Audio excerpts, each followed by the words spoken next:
from Crypto Unicorns. Um, Aaron, can you unmute yourself and do a mic check and see if it's working on your end? Yeah, absolutely. Can you hear me? Great, great. Well, thank you again so much for your time. This is definitely a project I know that the team and community are really, really excited about.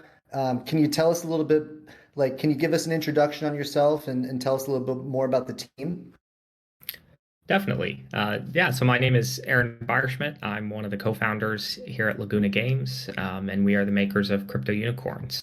Um, we're currently, I think we just hired our 59th employee this week, so approaching 60 people globally across all of our various locations. And the core group of people, um, have been working together. I guess we've been working together around 5 years now, building mobile games, predominantly Forex strategy MMOs. And so that's kind of our gaming background.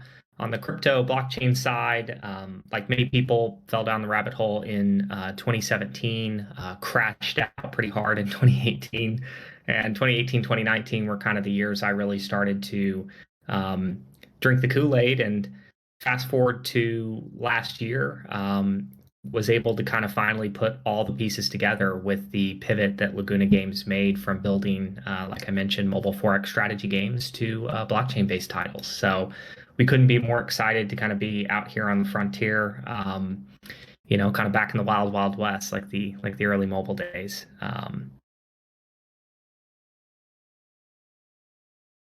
Well, it's really cool to hear about your team growing so much. I was writing you a little bit earlier in the text, and I absolutely love like the artwork behind the project you guys are doing.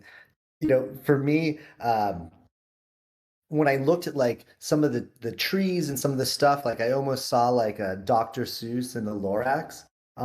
Can you tell us like more about like the project in general and also about like where kind of like the inspiration came from? Yeah, we wanted to kind of make, as I mentioned before, we're building mobile Forex strategy games. They're war games, right? Very serious. A game we all contributed to was Battle Strike Force, which had Sylvester Stallone as the face of it. Again, it was kind of a very, well, somewhat serious, somewhat kind of campy war game. And with Crypto Unicorns, we wanted to step outside of that and really just lean into trying to build an IP that was just going to be a little bit absurd and on the nose a bit, and certainly something that didn't take itself too seriously. And as far as the inspiration for unicorns, that's something that I just had in the back of my mind as a really good entry point for the current market in a world where you have, IPs like CryptoPunks and CyberKongs and Meebits and others. And if I Bored Ape Yacht Club, of course. I mean, if I see a pattern in those IPs, it's they just tried to build something kind of fun and they didn't really take themselves too seriously in things. So all of that kind of came together in my head, and then I handed that somewhat admittedly vague idea to our incredible creative and art team, and they have imagined kind of the IP that you see today. So yeah, full credit to the art team on kind of the Dr. Seuss vibe and ultimately where the unicorns themselves landed.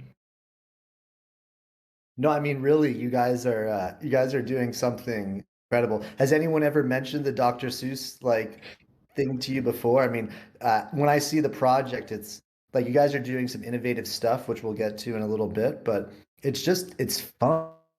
It's cool. I love the colors. I love the artwork. You can't help but like see the unicorns and just smile.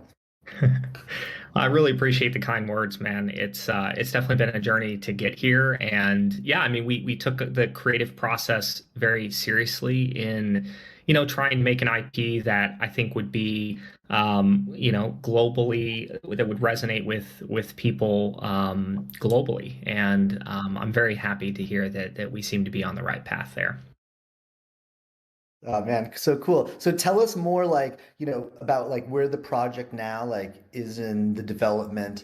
And yeah, just give us a little bit more details. Yeah, we're in the latter part of our pre-launch phase. So we have the upcoming land sale on Wednesday, which I know we'll talk about a bit later. We just released an on-chain mini game called Dark Forest this past Friday that's taken the community by storm and seems to be fun.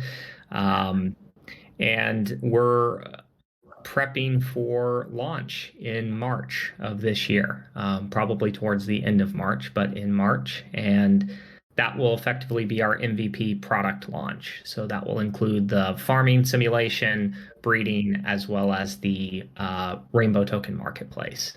So kind of all the fundamentals to get players started, to kick off breeding, the entire breeding and generative economy around that.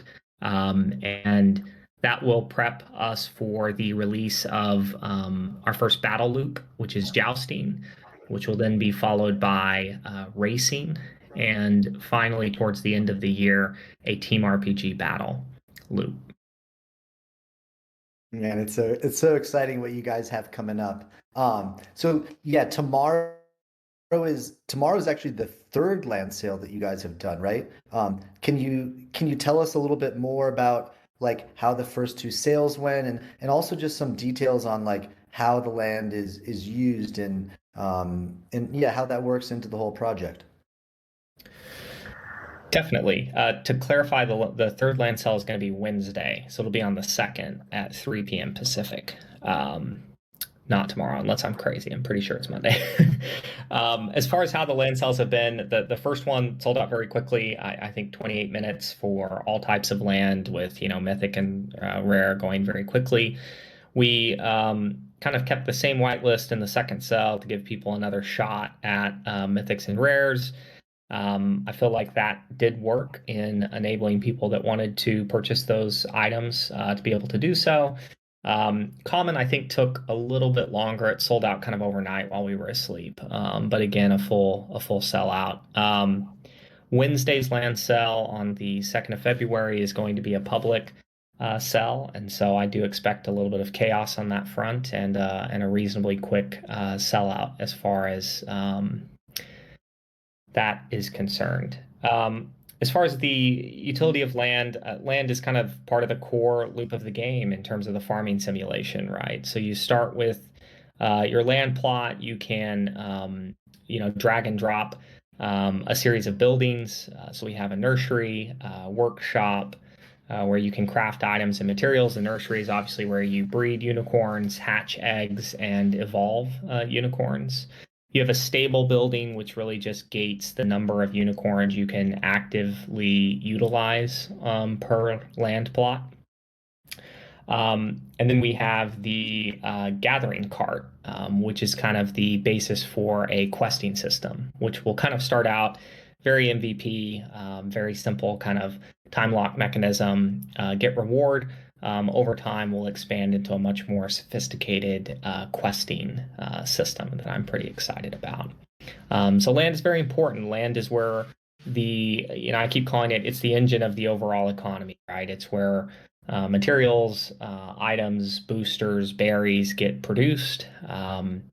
And then players kind of have two choices. They can utilize those items to progress their own land, to craft items and materials, or breeding or evolutionary boosters to improve their own efforts on that front. Or they can choose to sell those items into the Rainbow Token Marketplace, which sits kind of at the center of the economy and acts as kind of a peer-to-peer marketplace for people to buy and sell bundles of materials and items and boosters and all that fun stuff. So I was getting a kick out of this, right? Because, unicorns don't eat hay, they eat berries. Can you go into like a little more detail on the berries? Because again, this is I just think a really fun aspect of what you guys are doing. You're creating like overall the project is just it's fun. It's something that I think people, are really gonna want to play. Thank you. Yeah, the berries, it's another thing where it's just like fictionally what's going to be kind of the silliest, most ridiculous thing possible. And I don't know if berries is that, but it was one of the early ideas and we kind of stuck with it. So berries come in a bunch of different sizes and shapes. You have your standard kind of normal berries, which can kind of be utilized across the board.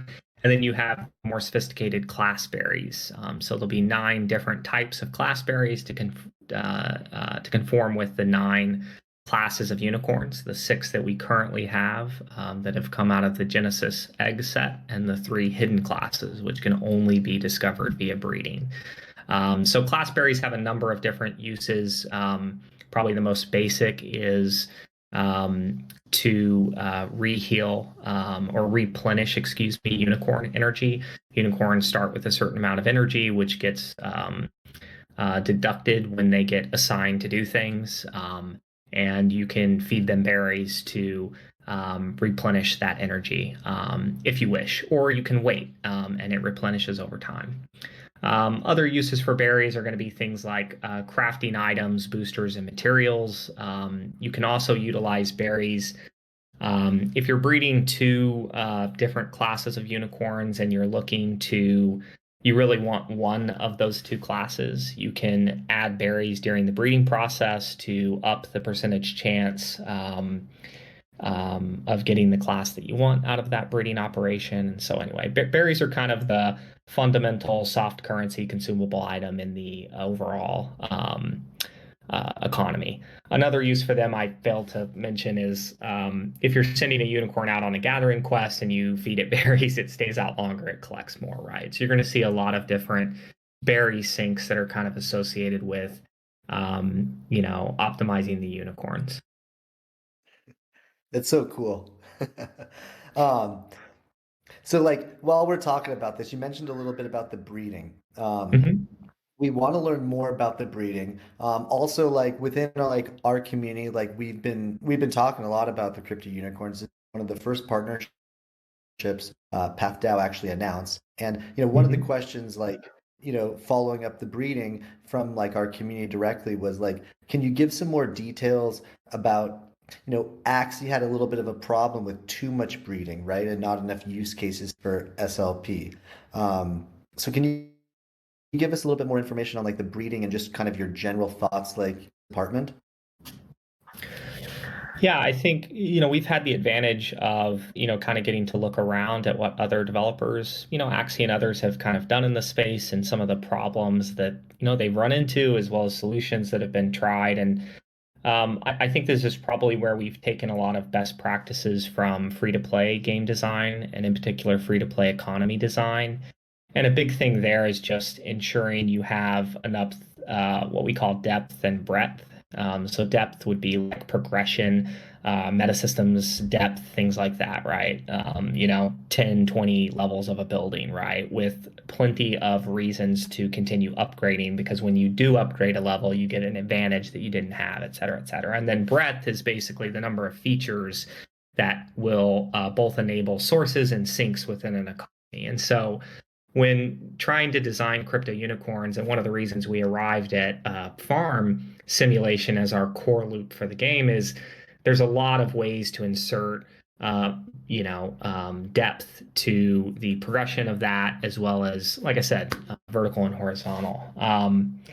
And so we wanted to, from the beginning, have a lot more sinks for our consumable currency, which is unicorn milk. So day one, we have both breeding and evolution. So evolution will be this additional sink that other games like Axie just don't have right now. So right off the bat, we're kind of starting with, at a minimum, kind of double. And I would say we have plans to make those sinks a lot larger while remaining valuable to players. And then you also have and utilize unicorn milk in some crafted items, in particular the more valuable crafted items. So there's kind of a very clear additional economic sink for unicorn milk that many games just don't have, that lack kind of a system like the farm sim that we have. Um, and then over time, we have a lot of what I consider to be slots where we could effectively put a new feature in place over time that would allow us to continue expanding the various um, sinks for unicorn milk. And I think a natural follow-on question is around supply inflation and the idea that, yeah, I mean, you can continue kind of breeding these things infinitely. And we realize that. I mean, it's part of the challenge of building a generative economy. And, you can get away with that for a while. You can get away with that during the growth phase where you're onboarding a lot of players, and that will certainly take us a certain uh, will allow us to kind of maintain control and balance for a decent amount of time, especially with our additional syncs. But beyond that, we've got a lot of planned deflationary measures, or I guess features, that will give us a much tighter control over the supply of unicorns, than at least our current competitors in the market, at least what we've been able to see.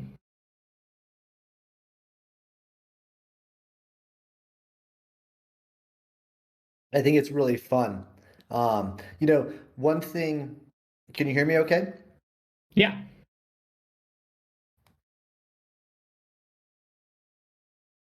Just want to make sure you guys can hear me okay. One thing I think that you mentioned a little bit earlier, that'd be really good to touch on a little bit more is, it's multi-dimensional in the sense of all these different game modes.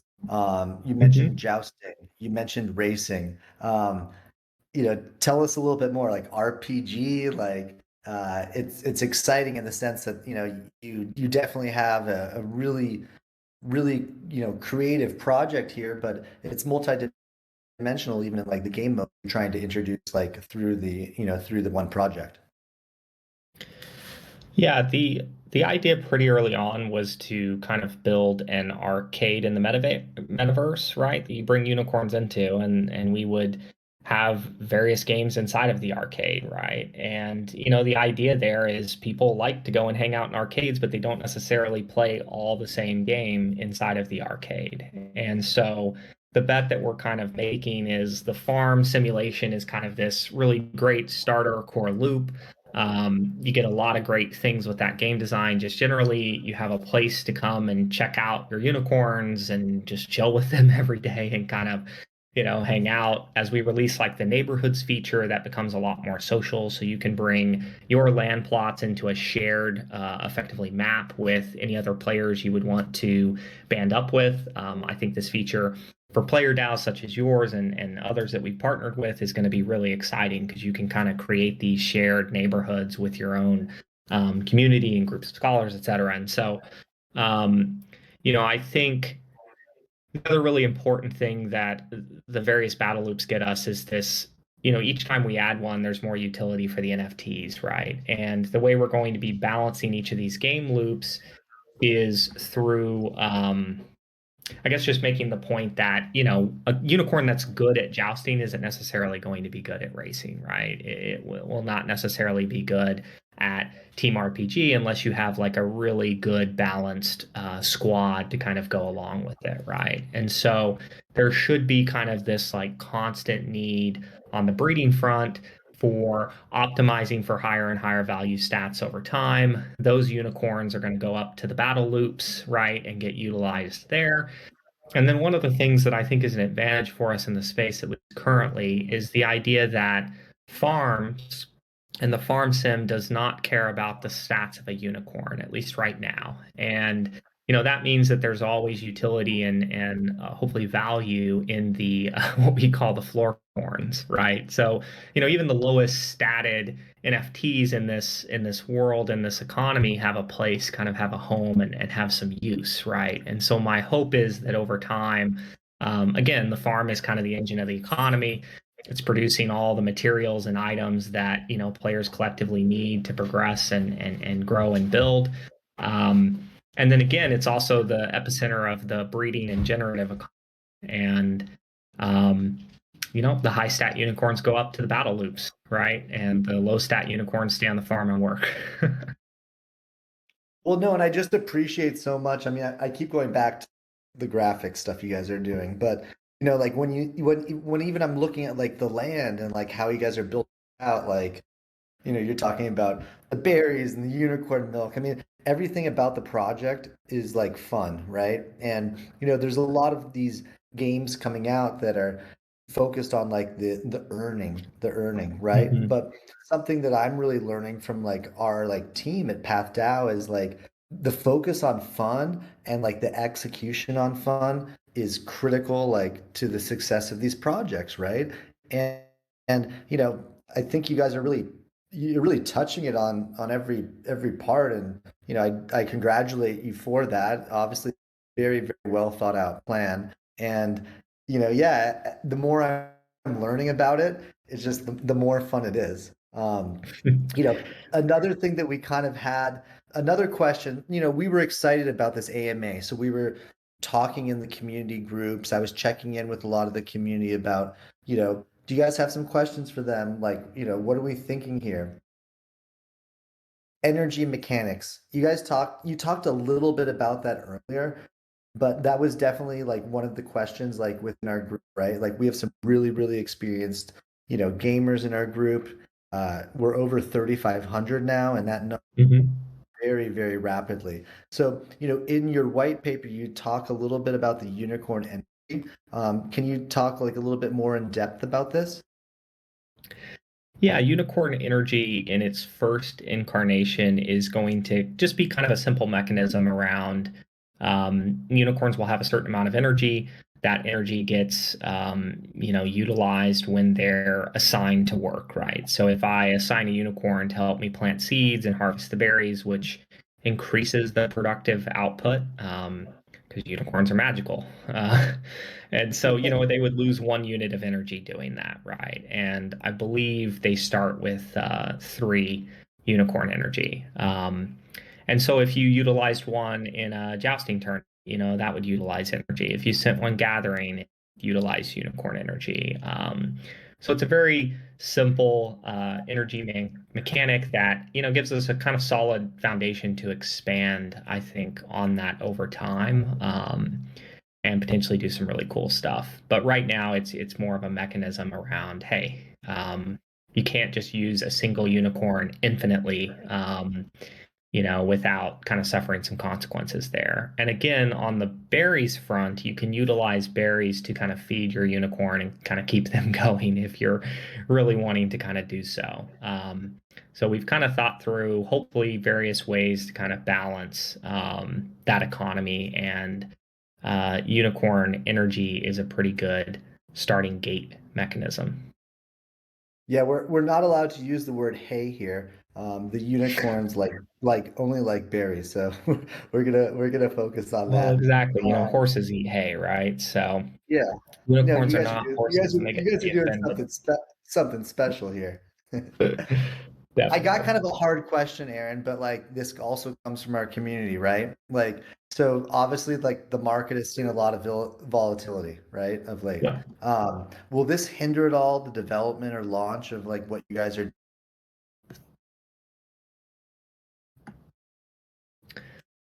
Not at all. The reality of a kind of a bear market or a winter or whatever you want to call it is that, the hype cycle dies down a bit, and you get some heads down time to kind of build. So we're well capitalized as an organization, and as a DAO in terms of what we've brought into the treasury thus far. And I think we'll continue to see inflows as we um, get through the third land sale and the public token sale next month. And so, no, I mean, I think we're in a good position. I would be sweating it if we didn't have that capital already, but we do. So for me, it's just kind of a time to focus on shipping. I think we have this advantage in that I think we're launching a lot sooner than many projects in the space. So we get a shot to kind of get out there and be a bit, hopefully, ahead of the curve on that front and onboard a bunch of users. And, to the point you've made many times, it really is about finding the fun. And I think if we can build, like nothing has changed about gaming just because we're building on blockchains now, right? You still have to build something genuinely fun, and people will stick around and enjoy it, and be evangelists for that. And so, generally not concerned. It could mean things like we don't raise as much money in the public sale. And to be honest, in some ways that's good. We've seen some projects accumulate a ton of capital into the treasury, but it creates a situation in which, the fully diluted value is kind of crazy, and I think really hard to back into. So I'd much rather, have a more modest raise and be in a position where we can see real appreciation in the token as we succeed and grow and kind of hit our release goals. So yeah, not necessarily a hard question. I think I'd be a lot had not been around, throughout 2017 and then saw 2018, 2019. I mean, those were really tough years. And, I think we're in a position, even if it does take a couple of years, to just continue building and pushing forward. Yeah, I mean, I think from our side, like, first of all, like we definitely appreciate like your transparency. That's something like we're trying to really push like through our whole ecosystem, everything from investments to communication to voting. And and yeah, like we're excited about what you guys are doing. You know, do you want to elaborate a little bit on like the relationship between Path? Like, what is that like kind of what does that mean to you? We're obviously very, very excited about your project, but can you speak a little bit to our audience about like what a partnership means? Yeah, absolutely. I mean, we're excited to collaborate with you guys and other player DAOs in the space. I think you're an extremely important component of what will make this entire industry successful. And I see you guys as kind of this, you're this bundled group of services from our perspective as a game developer, right? You're part publisher, you're part community manager, you're part marketing platform, and a growth channel for us. And I think in particular, you guys as a group, I think understand that we're early in the space, and the play to earn narrative is likely running its course, and we need to figure out what the sustainable model is going forward. And so I think we're most excited to partner with groups such as Path that understand that, know that it's going to take time to find the right mechanisms, and keep in mind that I think we all stand to benefit from being very early to these projects and supporting their growth phase. And I think you guys and other player DAOs in the space are well positioned to kind of capitalize on that and really collectively help us all take a big step forward. I'm a the bet that I'm taking is that NFT gaming is going to eat a big chunk of free to play games over the next 2 to 3 years. And, when we look at free to play gaming, it's nearing $100 billion, annual business. And, what did Axie and all the games do last year? Maybe 3 billion, maybe four, maybe three and a half, right? And so I look at that and I go, there's an enormous opportunity here for everyone involved. And again, I think it's going to be exciting to kind of work and build together on this. No, it's very, very exciting. I'm gonna stop a little bit here because my side is reminding do have so this is actually only for the people who are listening right now. But in our Discord under DAO opportunities, which is going to be right at the top, in the first section, we're actually doing a giveaway. So I would encourage all the people that are listening here to go into that section. We can open questions to the floor, but there's a Google form that's available to fill in here. So there's a couple of tasks that are involved in this, but we are doing giveaway based on tonight. I probably should have mentioned this from the start, but honestly, I was really excited to speak with Aaron, and so I'm putting it out there now. Um, I also want to give the opportunity, like, for some of our members, like, to ask, some questions. It was a little bit hard, honestly, because of the timing. We have a super, super global community here, and we're also like a lot of the people are celebrating Chinese New Year's. So, Hmm. for all those that are waking up early after a incredible night with their families and friends, thank you so much, like, for attending. But, I do want to try to open up to some questions. Although we also need to do it, in an organized manner. So please check under the DAO opportunities. Again, that's the section, the first channel in the PathDAO Discord. right under choose roles, official links, DAO opportunity. There's going to be a form, or there is a form already posted in there for everyone within that's listening right now. This will not be available later on. So congratulations for all those people that attended, and best of luck like with that competition and that giveaway. Um, but I think we also want to try to open it up a little bit for some questions. So give me just a minute here to see the best way to proceed with doing that.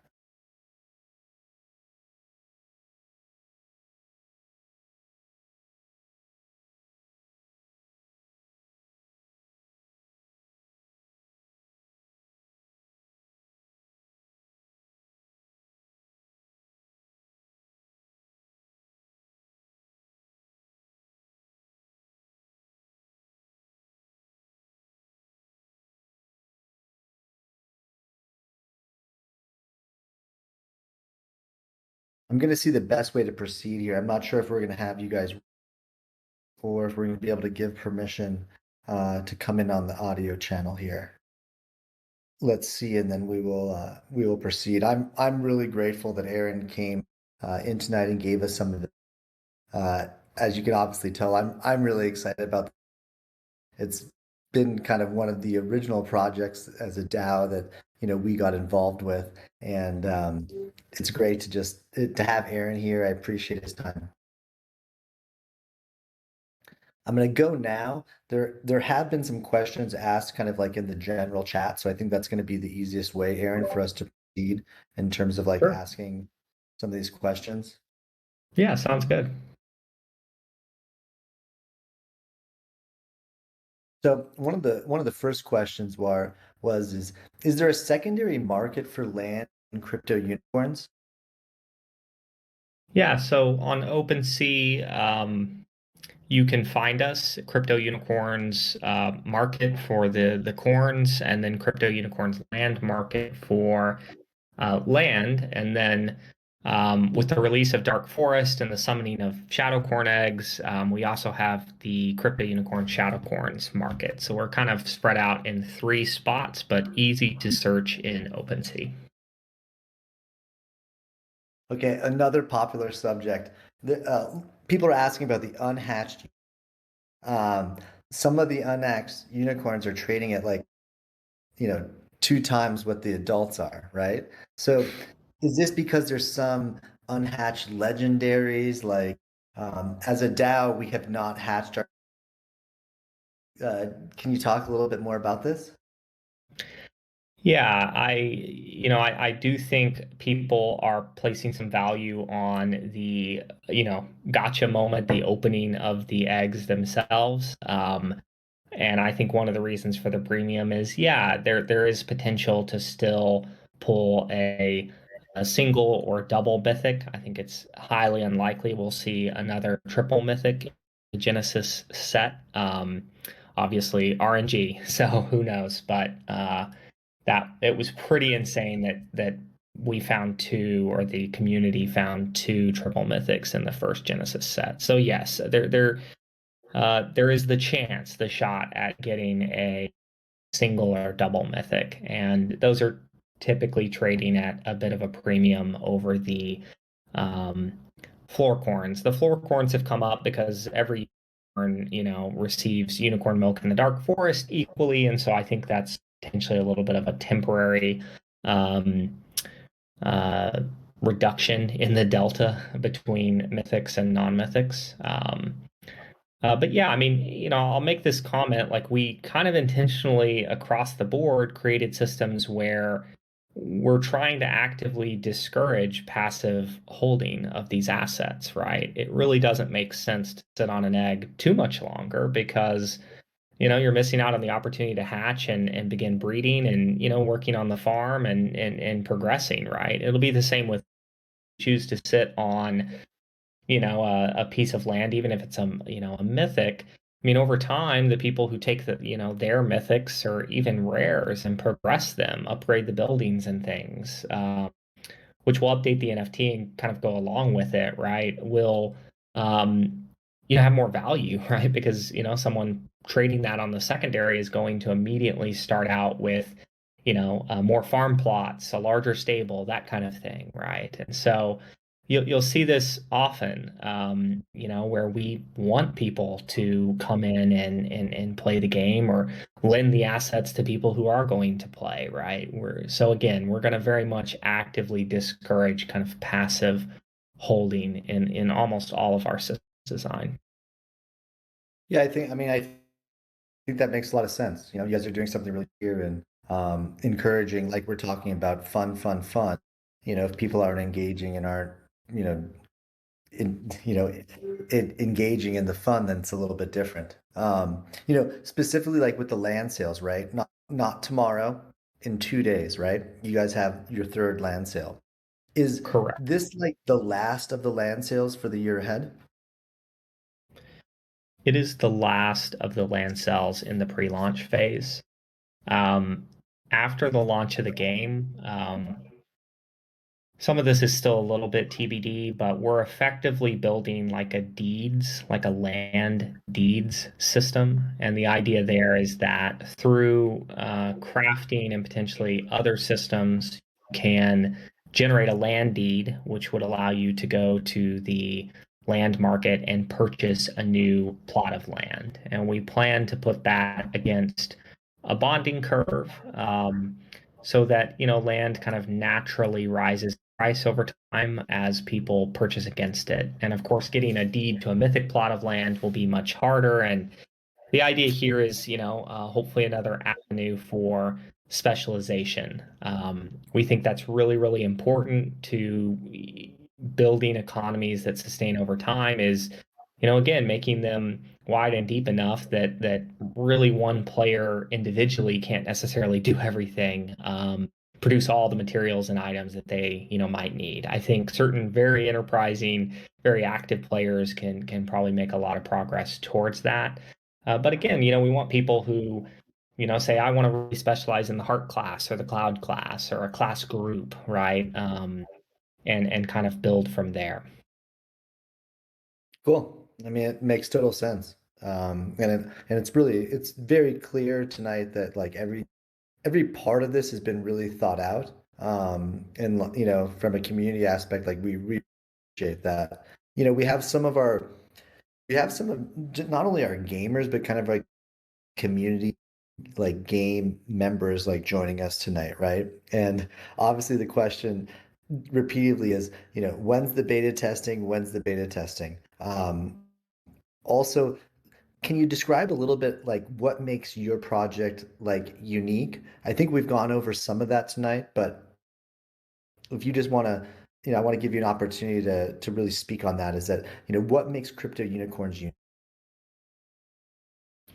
Yeah, I think it's in our approach to taking and combining a core game loop, which is the farm simulation, with these auxiliary battle loops, right? So the jousting, the racing, the team RPG elements. I haven't to date seen a game that's um, launched and kind of implemented those features. I do think Axie is kind of moving in the direction based on my kind of vague understanding of their roadmap and plans on that front. But we're very much attempting to get to market with something that um, you know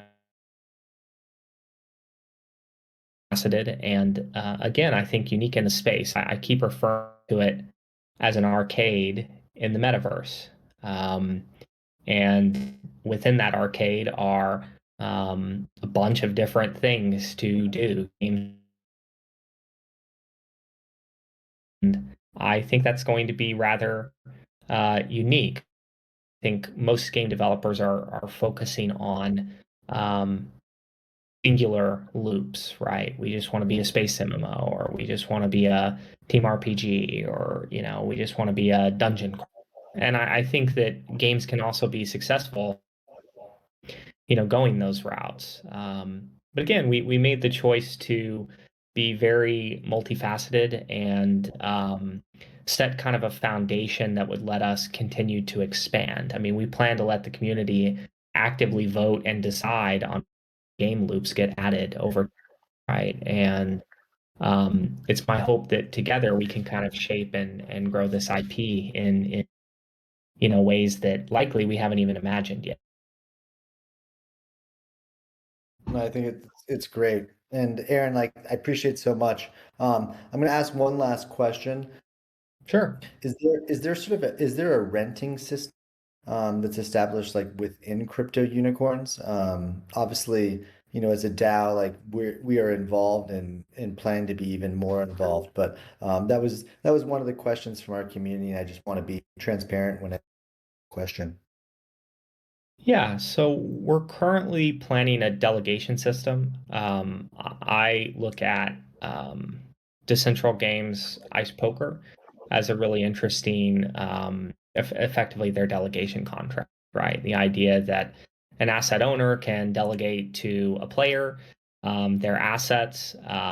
It's trustless. There's no ability for, the player to steal assets, and the trustless nature of it goes both ways in that payments would kind of get auto split. I know Axie or Sky Mavis recently shipped some improvements on the Axie front. But again, I think a delegation contract is potentially a much um, better structure. So that's still a little bit TBD, but currently that is the direction that we're leaning. And I do think it'll make for a better experience for both player and manager. Aaron, I'm sorry, I'm going to sneak one more question in before we let you go. Can you tell us a little bit more? Our community is really excited about the land sale that's coming, and the project, obviously in general. But can you tell us a little bit more about like how many lots are being sold? Just a rough idea on the prices. Yeah, so Mythic, we're selling another 1,000 plots at zero point 0.1 ETH or wrapped ETH, technically. And then Rare is going for 0.05, so half of what Mythic cost. We're selling 3,000 of those plots. And then Common Land, we're selling 6,000 of those plots at 0.025. So that's the same prices we've had the cells. We wanted to keep that low and, obviously incentivize participation in these events. So keep in mind of the 6,000 common land plots, you're having 1,000 of class. With rare, you have 1,000 of each class group, and then mythic, of course, you just have 1,000. Real quick, since I'm on a roll here, what is the advantage or disadvantage of the various types of land? It really comes down to first and foremost the class of the unicorns that you currently have. If you have a cloud unicorn and you put them to work on a cloud land NFT, they will receive productive bonuses for effectively you matching their class to the class of land. So the advantage that Rare has is it's going to buff an entire class group. So effectively 3 classes of unicorns. So in that way, you could lean into a couple of different classes, including the hidden class, and get productive buffs for all 3 classes on that single plot of land. And then Mythic Land obviously buffs all 9 classes. So kind of maximizes the flexibility and the optimization. And the final piece, and anyone wanting more info should just go straight to our Medium blog, where we've done a bunch of great write-ups on this in detail. But the final piece is this idea of adjacency. So if you put 2 cloud common plots of land together, they both receive, I believe, a 5% adjacency bonus, right? And rare land will buff any of the 3 classes around it. And so anyway, mythic, of course, will buff any class of land around it. So there's a couple of different avenues. If kind of supposed to be. You need to think about it, pick a strategy, and lean into that. And I think there's various ways to do that. It is not just, oh, I need mythic. You could very well grab a couple of commons and do fine, but it very much starts with the class of unicorns that you have. And then again, I would definitely go to our Medium blog to learn more. Well, Aaron, I really, really appreciate your time tonight. As Aaron was saying, I would encourage anyone like to follow up with them and research more like through their medium. Also, don't hesitate, to talk about this like in the PathDAO like channels. Um, a final reminder, I think that the forum is going to be open in the Path Opportunity channel for 2 hours now. I'm not sure if the 2 hours started at the start of our conversation or after, but if you're listening now, definitely go to the DAO Opportunity channel after this conversation because this opportunity is only going to be open to people that actually listen to the conversation tonight. You know, before this, I was really excited about crypto unicorn. I think that my excitement is really, Aaron and their whole team, they have a really busy 48 hours ahead. I'm super grateful that you gave us some time tonight and came and answered some of our questions and just explained more. As a DAO, we're really excited, to be involved in this project and we're cheering you on. And it's great to have you here, Aaron. Yeah, I really Another appreciate thing the too is time. that yeah, we have such a global community, I think in the future we're going to try to do more of these over video, possibly even in person. Right now, like, we have people listening in and they're in Asia, you and I actually live pretty close to each other. Funny. I'm in San Francisco. I think you're in the East Bay, correct? In Oakland? I am, yeah, over in San Leandro. And yeah, our office So is still in, SF, so absolutely we should definitely IRL for sure. yeah, no, I'm riding bikes over in San. Nice. Just a direct message to our community. Like, we're really going to be expanding our marketing reach in February. Part of that vision is to include a lot of video content. We exist in the video game space, and so we really want to expand, on the AMAs and all doing. Super grateful for Aaron giving us his time tonight, and can't tell you personally how excited I'm about the project. I know that sentiment is felt like throughout our. Thank you very much again. And yeah, a huge shout out obviously to the entire PathDAO community for being such early supporters. I mean, we're excited to continue to collaborate and grow and build something awesome together. So thank you again and looking forward to the next one. Yeah, great, Aaron. Thank you so much again, and we'll talk to you guys soon. And make sure everyone that's listening, goes into the forum there, which again is DAO Opportunity. It's going to be all the way at the top of our channel, and we'll do another check-in with. We wish you the best of luck, obviously, for the upcoming land sales, and yeah, excited to connect in the weeks and months ahead. We're here for you. Perfect. Thanks again. Cheers all. Yeah, thanks everyone for listening.